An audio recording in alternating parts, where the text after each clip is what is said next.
Bonsoir et bienvenue dans Soir 3. Ils se considèrent comme la principale force d'opposition au régime iranien. Les Moudjahidines du peuple ont une nouvelle fois fait une démonstration de force aujourd'hui à Paris où ils étaient des dizaines de milliers. On va aller en Iran maintenant, où le pouvoir n'est pas prêt de vaciller, tenu par les islamistes depuis des décennies. Les Moudjahidines du peuple, qui se revendiquent comme la principale force d'opposition, attendent, eux, d'être reconnus par la communauté internationale, en particulier par les États-Unis, qui les considèrent toujours comme une organisation terroriste. À Paris, aujourd'hui, ils étaient des dizaines de milliers venus des quatre coins de l'Europe pour se retrouver, comme tous les ans, autour de leur leader, Mariam Radjavi. Le reportage de Luc Laguimboucher et Georges Minangua. Plusieurs dizaines de milliers de personnes venues soutenir la résistance iranienne et un espoir immense qu'enfin les Moudjahidines du peuple d'Iran ne soient plus cataloguées organisation terroriste. Ce sont les États-Unis qui, les premiers, en 1997, les ont placés sur la liste noire. Ce seront les derniers à les en retirer, la Cour d'appel de Washington ayant donné jusqu'à octobre à Hillary Clinton pour le faire.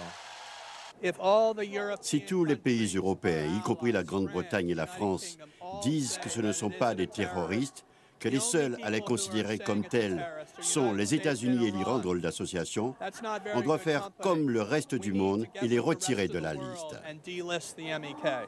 Comme chaque année, Mariam Radjavi, présidente de la résistance iranienne, rend hommage aux 120 000 Moudjahidines assassinés par le régime de Téhéran. Un chiffre effroyable qui n'a pourtant guère ému les chefs d'État et de gouvernement européens. Aucun n'a en effet pris l'initiative de retirer cette organisation de la liste terroriste. C'est la Cour de justice européenne en 2009 qui les y a contraints. Ce qui distingue les pays démocratiques, c'est que la justice fonctionne.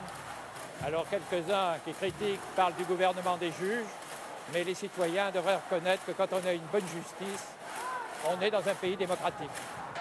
Depuis 1997, les Moudjahidines, ennemis jurés de Téhéran, se battent donc contre cette étiquette de terroriste. Une étiquette accolée à leur organisation par les Occidentaux pour tenter d'amadouer le régime iranien, évidemment en vain. Nous avons perdu 15 années, le peuple iranien a perdu 15 années et aussi le régime de Mollah pouvait exécuter sous prétexte d'étiquette de terrorisme. Faire tomber le régime de Téhéran, prôner la laïcité, la parité homme-femme, supprimer la peine de mort. Ce programme ne convainc peut-être pas encore les capitales occidentales, mais il fait rêver ces milliers d'Iraniens en exil.